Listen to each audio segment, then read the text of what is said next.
Tonight's program is public service events, and Brian and I are here. But Steve was going to help us with this, but he had shoulder surgery a week ago, Friday, I think it was. So he's still a little laid up with that. So between Brian and Steve and I, we coordinate the ham radio response to probably a dozen different events through the summer. And it's not as evenly split as you might think it is. So I've got a long list of things here I want to cover in the next 25 minutes or so, however long you guys will hang in with us. Talk a little bit about what public service really means and why we would be interested in this. Talk about what public service events are as a subset of public service. Why we do these, what roles, what skills, why do you need to get involved. Kind of a how-to arrangement here. So the question is, why public service? So public service can take a lot of different forms, but if you don't know this, you do now. Public service is in the DNA of ham radio. Now, that can take a lot of different forms, but it is part of it. It's part of our definition in Part 97 of the FCC Rules and Regs, as you can see there. And if you'll notice, if you look very closely at your little logo on your shirt, what's it say right there at the bottom? Public service. So whoever designed that logo years ago recognized the value of public service to ham radio and recognized the value that a club like this can have in terms of public service. So that's part of it. Now, the question is, who should be, given that kind of definition, who among all the hams in the Kansas City metro area should be participating in some kind of public service? About 6,276 of them at some point or another. I mean, and again, public service can take a lot of different forms, and we're not saying that all 6,000 people in the metro area should get involved in public service events, but any ham can participate and should participate in some form of public service. One of the ways, we talked about the need to be involved in public safety and why public safety in general is part of the ham DNA. One of the easiest and most popular ways to get involved in public service is to do what's called a public service event. Now, what the heck are public service events? On any given weekend in the Kansas City area, from about the middle of March or the end of March through about the middle of October, there are charity walks and marathons and bike rides and motorcycle rides, you name it. There are all kinds of different events, and sometimes there's more than one on a weekend. And they all share one thing. They have, their event covers a large area geographically. They have a lot of participants that they have to keep track of, and they had a lot of logistics to deal with. Rest stops and aid stations and street closures and weather and things like that. So that's where ham radio comes in handy. We can provide communications to facilitate the running and the logistics of these events. So just some examples here of some of the organizations that we get involved with that benefit from these organizations. The MS Society has 2 events a year. There's an MS Walk in the spring. There's the big Bike MS 2-day ride in the fall. The Hospital Hill runs a big event here. Everybody's heard of that one. March of Dimes has a couple different events. Cycling KC, which used to be the Kansas City Metro Bike Club, which used to be the Johnson County Bike Club, which used to be something else. But they are very big in advocacy for cycling safety. Many of you have probably seen some of their public service announcements on TV. That kind of outreach for cycling safety in Kansas City is funded through their rides. And they do 5 or 6 rides a year, or 4 or 5 rides a year. It varies from year to year. And we work very closely with them. American Diabetes Association is another one. So there's all kinds of these charitable organizations that directly benefit from these events that we can help them put on in a safe and efficient manner.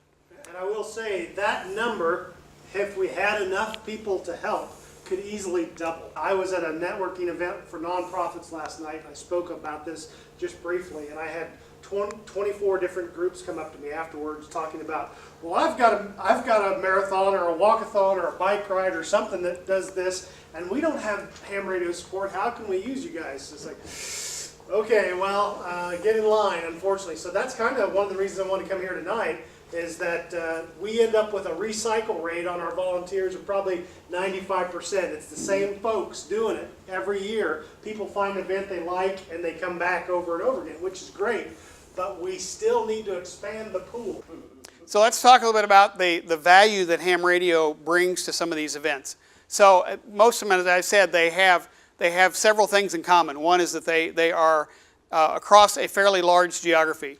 The MS ride, for instance, goes from Garmin headquarters in Olathe to Lawrence, but does so via Hillsdale Lake and a little circuit through Douglas County, and it's a 100-mile ride. You wouldn't know how you'd get 100 miles between Olathe and Lawrence, but we do. And so there's a large geographical area there to cover, and what are we really good at? Talking over large geographical areas. We are very blessed in this part of the country with a lot of good repeaters that cover a lot of area, and we can put those to good use just in connecting what's going on across that far-flung area. Helping keep track of the participants, being the eyes and the ears for the event organizers. They can't be everywhere. You get a marathon or a bike ride or something like that covers 100 miles and goes through 2 or 3 different counties. Those folks can't be everywhere. And frankly, cell phones are a very efficient way to communicate, especially when you have things that are happening pretty rapidly and you're trying to get a hold of a lot of people. One of the beauties of ham radio is, a cell phone is a one-to-one conversation. What's ham radio? It's a one-to-everybody conversation. Anybody that's listening gets to hear all the information at the same time. We also help with logistics. There's a lot of logistics involved in these events. Supplies, they have rest stops along the way to make sure that let people check in, make sure they're still doing okay, and give them some refreshment and some water and some snacks and things like that. And you wouldn't believe some of the logistical issues we get involved with in terms of helping get stuff where it needs to go. SAG, which is, depending on who you listen to, supply and gear. It's basically the act of picking up people that are involved in the event that can no longer continue because they've got a medical issue or they've got a mechanical issue or they're just tired. We do some of that. We do help with operations of these events in terms of making sure the people that are running the event have the information they need. We also help with situational awareness. The other thing that hams are real good at is we're all a bunch of weather geeks by and large. And so we're probably more attuned to what the weather's going to be and how it changes during the day than a lot of other people are. And we tend to keep that a little bit more in the front of our mind than some of the event organizers who have got other things to do.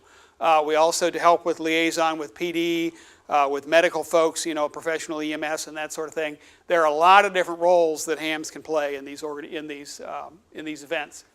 So what do we do? So there's about 6 or 7 basic assignments that hams fill in a public service event. The first and one of the most common is at rest stops or aid stations. It's very nice to have a ham there that can report on what's going on in that rest stop or that aid station. If there's supply problems, if there's riders or participants that come in there that need something that's not there, if they need medical attention or if they need repair on their bicycle or something like that, it's good to have them there. Shadows is a lot of fun. That's an assignment where you're actually shadowing, if you will, one of the event coordinators or somebody that's running the event. On any one of these events, there are anywhere from 3 to 6 or 8 people that usually work for the charity or the organization that's running the event that need to be plugged into what's going on out in the field. And so we will put a ham with them and they will follow them around all day long. It's a good way to get a lot of exercise. Because some of these, what usually happens is we've got a 60-something person shadowing a 20-something person, and we find out real quick that that doesn't always work well. But that's a very important role, and it requires the ability for the ham to listen to what's going on the net and what he's hearing in his ears, and be able to translate that to whoever he's shadowing, to translate that into something that is information that person can use. Route monitors. Stuff happens out on the route, even just at weird places, at locations. I think I'll tell a story on Chip. This was the MS walk 2 or 3 years ago. Am I right? It was you? Okay. Chip was sitting at a corner. He had a great job. He was sitting there with his umbrella and his lawn chair and just watching people walk by, because this was a walk. Well, lo and behold, right in front of him, literally right in front of him, a woman tripped on a gap in a sidewalk, fell and broke her shoulder or her arm, something. And so he was right there, was able to call that in, got her immediate medical attention. He was in the right spot at the right time. And that's what route monitoring is all about, is having more eyes and ears out and about that can find those things before somebody has to call them in. We get involved in route safety, just making sure the route and the area is safe for the participants. We talked about SAG. We also have a group of people who are medically qualified. John's one of those people. There's John right there, who have some medical qualifications that also volunteer as a ham. And because they're a ham, they're that much more valuable as a medical volunteer. So, and then we have people that just wander around. It's one of the most fun jobs I find in these events, is just being able to wander around and look for problems. The route monitors, my favorite complaint that I get from my volunteers is, I didn't do anything. This new guy shows up and he's out on the route and they sit there all day and nothing happened. That's the best day ever. Why are you complaining? That's exactly what we want. Nothing happens. That's great. That's exactly what's supposed to happen. Yeah. So how do you get started in this event? Well, first of all, people ask, well, what do I need in the way of equipment? Well, not much. If you have a mobile radio in your car and if you have a handheld, that's probably all you will ever need to do a public service event. These are not complicated. We use repeaters by and large. If you can, and we try to select repeaters that you can hit on with a handheld in a lot of cases. And so the equipment needs for this are not complex. It's not complex at all. And then primarily, 90% of these are run on 2 meters. So you don't even have to have a dual band HT or a mobile. The other thing is that if you don't have what you need, somebody can probably loan it to you. So equipment should never be an impediment to this. What is the basic equipment then? Well, you need a radio, obviously. Diana's chuckling at this. This is the, what's the name of that run? It's Run the Good Race. Run the Good Race. There's a Catholic, I don't know, it's a monastery or something up in Kansas City, Kansas, and overlooking the Kansas, the Kansas River Valley is this statue of Jesus, and it's on the route that they run. And that was Diana's location. It's not quite Rio, is it? No, it's not. But that was Diana's location there. But you need a handheld radio or a mobile radio, depending on your assignment. If you're going to be mobile on a route, obviously all you need is a mobile radio. If you're going to be in one spot, generally you just need a handheld. Spare battery, a speaker mic is really handy. Otherwise, you end up doing this for 4 or 5 hours, and that gets really old. So holding the radio to your head is not a good idea, but speaker mics are cheap and easy to come by. You will see that both Diana and I think that's Dennis are wearing the standard ANSI Type 2 reflective vest.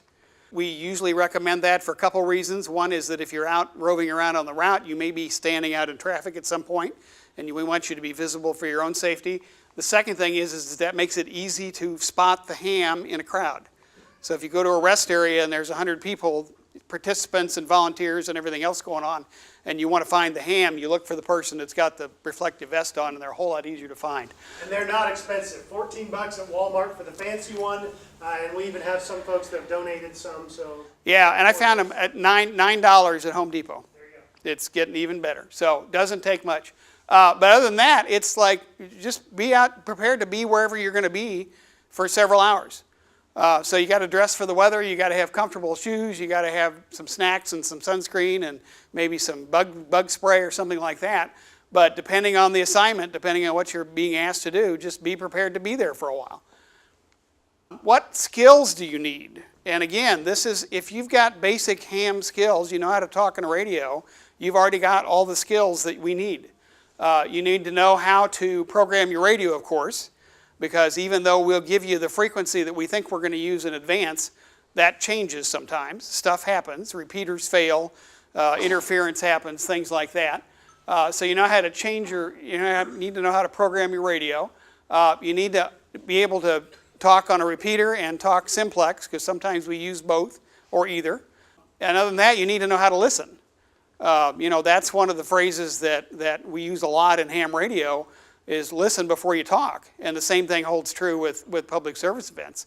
You will hear a lot of information. Some of these nets that we run on during a public service event are practically nonstop. Very, very busy nets. And so you'll hear a lot of stuff going on.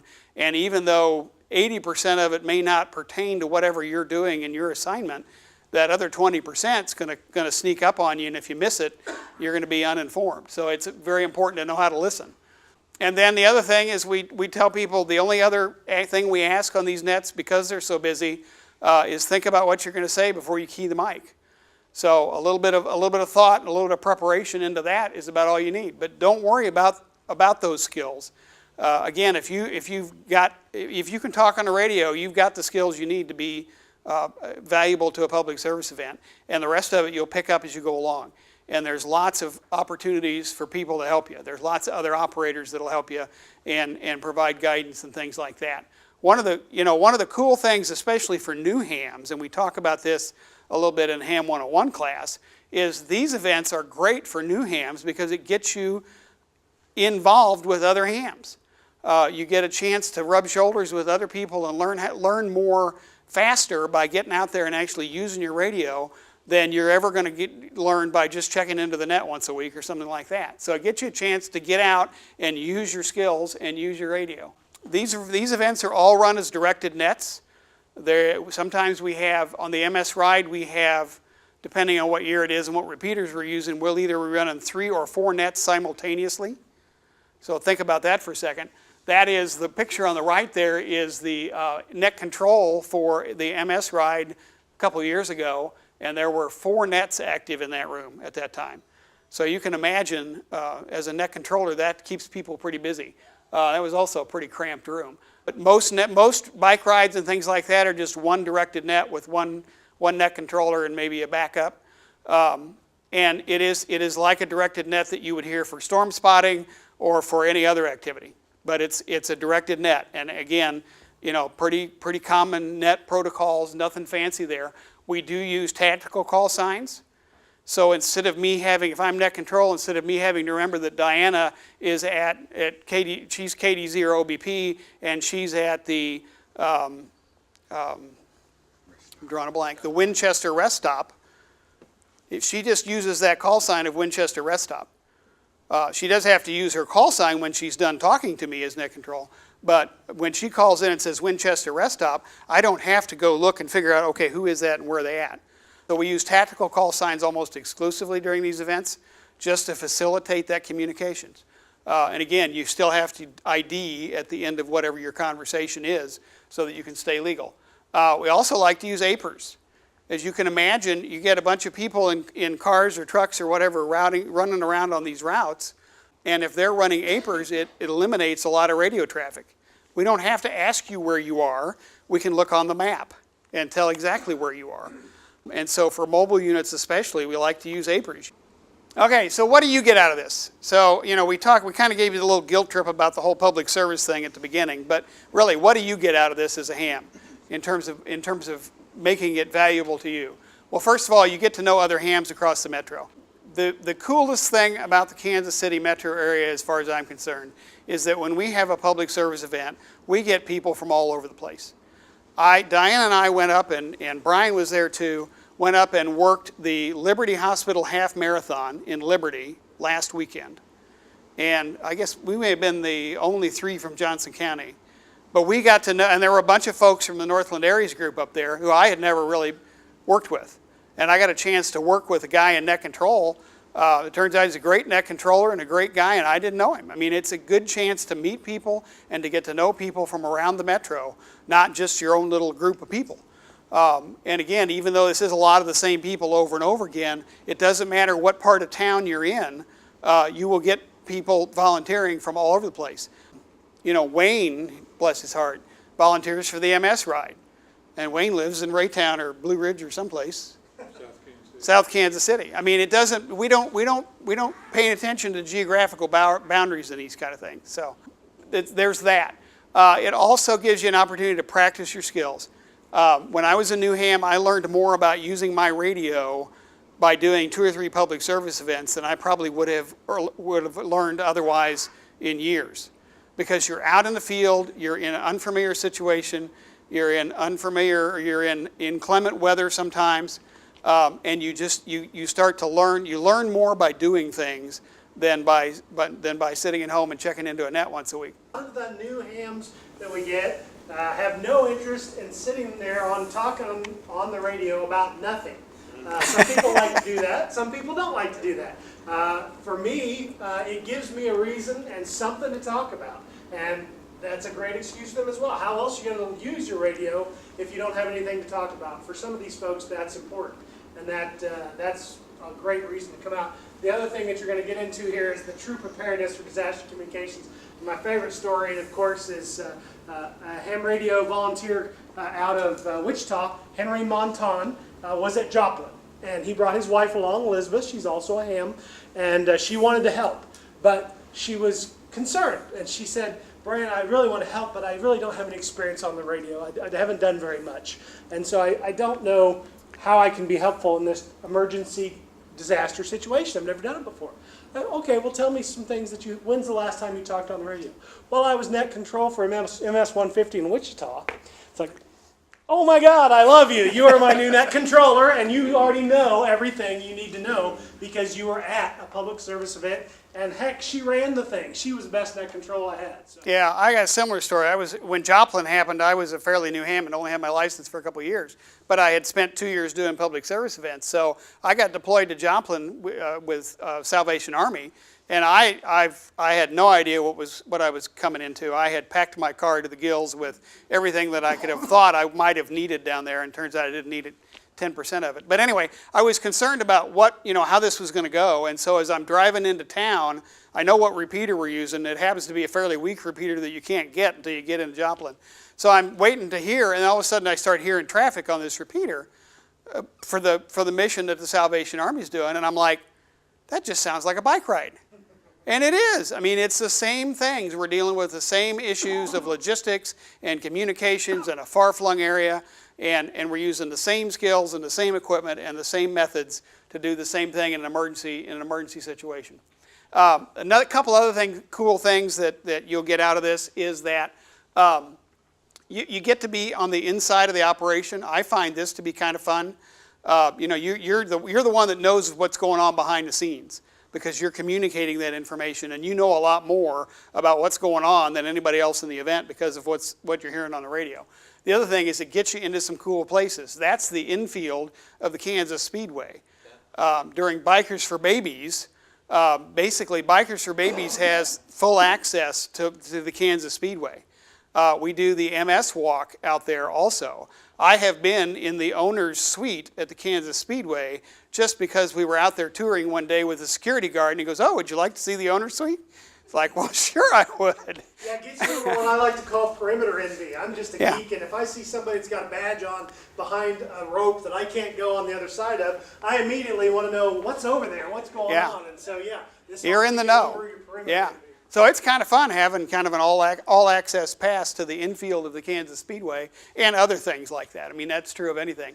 There's the altruistic issue of you're serving the community. You're helping these charities out. You're helping all the participants out by trying to help them have a good experience in their participation in the event. And so there's that altruistic aspect of it of helping out your community. Again, you see parts of venues that you would never get access to otherwise. Kansas Speedway is a good example. You get to see some awesome sunrises. Most of these events start early in the morning, and I will tell you that if an event kicks off, if a ride kicks off at 7 o'clock in the morning, that usually means that the organizers and people like that are there 2 or 3 hours before that, and they like to have their shadows there then also. Yeah, I've told my wife this several times, and she's started to get involved in these events too, and winter is for sleeping. Summer is for getting up early on Saturdays and Sunday mornings. But most of all, it's a chance to have fun. We have fun, and there's a bunch of people in this room that I know do a lot of these events, and I can't believe that they don't come back every time if it's not fun. And so, talk to some folks, like Brian or like Wayne or like John or there's several of you around here that do a lot of these events every year and can testify to the fact that they're just really a lot of fun. It's a good chance to get out, use your ham skills, have a little fun, and help the community while you're at it. So, okay, how do I do this? Now you've got me hooked. How do I do this? Well, the first thing you got to do is sign up. So Larry, bless his heart, publishes, and because he has such a deep commitment to public service events, he publishes this events list once a week. And it grows. Starting about the first of the year, we start putting the New Year's events on it, and it grows from week to week. I have a copy here of what's currently on Larry's list. You can stop by here and get it. But if you get Larry's list I think it's every Wednesday he publishes this. Look through there, see what your calendar will allow you to volunteer for. You will note that under each listing is just a very brief description of what it is and perhaps where it is. And there'll also be an email address and maybe a phone number. My suggestion to you is if you have any interest at all in that event, email that organizer. I don't know about anybody else, but I don't know how they did this before they had email. I've only been coordinating events for about the last 4 or 5 years, and I've talked to folks like Larry and whatnot, and they said, yeah, we just had, it was all phone calls and regular mail, and it was just, I don't know how they did it. But it's so much easier to do all this by email. So email the organizer, indicate that you want to volunteer. If you have any restrictions on time, on equipment, on physical capabilities, I mean, if you can't, if you have difficulty getting around or something, let the volunteer coordinator know that, and they will find an assignment that's appropriate for whatever issues you might have. And then they will confirm that you've wanted to volunteer. They'll send you an email back, say, hey, thanks, I'm working on it. I won't have any more information for you for a couple weeks, or it's a longer period of time, but thanks for volunteering, and I've got you on the list, and I'll be back in touch. But the coordinator hopefully will confirm, and then at some point, a few days to a week or so before the event, you will get a lot more information in the form of a communications plan. And I've got a couple examples of those up here. This is Brian's communication plan from the Cider Mill ride last year. This is my communications plan from the MS ride last year. But it is basically going to give you everything you need to know on how to participate in the event. It'll tell you all the details about the event. It'll tell you, it'll include an assignment list, which looks like that. You can't really read it, but basically it'll list you by call sign. It says, here's what you're going to do, here's your assignment, here's where I need you to be, here's when I need you to be there, and here's what frequency you're going to be on. And then if there's any other comments that go with that. And I would invite you, as someone who puts this list together, if you see something that doesn't look quite right, definitely don't be afraid to ask. Don't be bashful. I have made the unfortunate mistake of putting someone at a rest stop that wasn't active till 2 o'clock in the afternoon, and I had them there at 6 a.m. And about 10 o'clock in the morning, they called me on the radio and said, now I've been here for 4 hours and I haven't seen anyone yet. What's going on? It's like, if something doesn't seem right, don't be shy. Tell us, because we make mistakes. Yep. Dealing with a lot of moving parts here, and things change right up to the last minute. So you get an assignment list that tells you that. And then other than that, you just got to show up when you're supposed to show up with batteries charged in your radio and a spare battery, everything ready to go and ready to work. If you have any question about the location you're supposed to report to, ask the coordinator. They'll be glad to help you. A lot of times we include maps in these things, so we give you as much detail as we can, but in a lot of cases, I'm not that familiar with the Hillsdale Lake area. I don't know where I'm going down there, so if you have any question, just be sure to ask, and then, show up.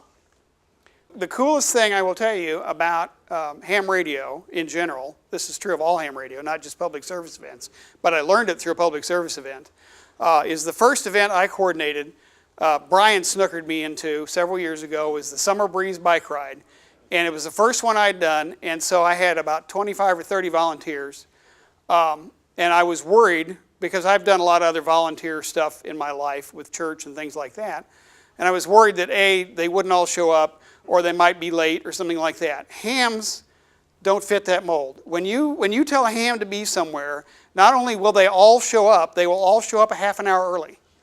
It's just what we do. I don't understand it, but it is what we do. But again, don't hesitate to contact the coordinator with any questions. And so arrive on time. Let Net Control know when you're on location, and then introduce yourself to the volunteers. It is not always, but a lot of times there'll be other event volunteers that are with you, and in fact they will depend on you for communications, and they will depend on you for reports about what's going on with the event. Make yourself useful. If you're at a rest stop and they need some extra help cutting up oranges or something, sure, go ahead. Do whatever you feel comfortable doing. But make sure that you remember that listening to the radio and responding when you're called is your first priority. And you may have to explain your role to the volunteers. That's right. They may not know. Well, could be new. Yeah. Not really know what ham radio is or why you're there. So if you don't do a good job explaining, it's like, you see them on their phone a lot, like, you can go over and say, well, who are you talking to? Yeah, Because I can get that for you quicker than you can on the phone, yeah. Yeah, we had at Liberty Hospital Half Marathon, that was a new event this year. There were 4 or 5 people that we shadowed there at the Liberty Community Center, and none of them knew what we were there for at the beginning of the event. But we got an email from one of the people afterwards, and she had a shadow, and she goes, "Oh my God, that was so cool." She said I love that. To you know, the ability to do more of these events for the community largely depends on people to coordinate them. The ranks of the event coordinators around here hasn't grown by more than 1 or 2 in the last 5 years, and so that's really our weak point. So if you love these things, you know, there's a lot of ways you can kind of promote yourself in terms of responsibility. You can become a net control station, a net controller. It's a great way to get net control experience is on these events. We're always looking for people to do that. But even more important, become a coordinator. If you're a good project manager, or if you're a good person that can kind of take multiple balls and keep them in the air and form some kind of a cohesive plan, if you're a planner or an organizer, you're perfect for this job. And it's not that hard, and we'll give you lots of help because we're desperate for new coordinators. And So, we have events of all shapes and sizes. Yeah, So little ones and big ones. You don't have to start on MS 150 as the coordinator and walk Right. in the first day. You can start with something like the horse trials down by Spring Hill, where there's, you know, maybe 5 or 10 volunteers tops that you have to manage and get your feet wet that way. Yep. So, and as Brian said, we have to, you know, we turn down requests every year for people to do new events because we don't have the coordinators. Brian and I and Steve and the others that coordinate these things just don't have the bandwidth to do that many events. So, because it's a fair amount of work, but it's not, you know, once you've done a few of them, it's not that bad. So that's basically it. So, and in summary, these things are easy to do. You've already got the skills you need. You've already got the equipment you need. They're fun. They benefit the community. They provide a great opportunity for you to grow in your skills and grow in familiarity with using the radio and talking on the radio and things like that. They get you rubbing shoulders and working alongside other hams. It's just a real great way to get involved in the ham hobby if you haven't already done it. So the question is, what's holding you back?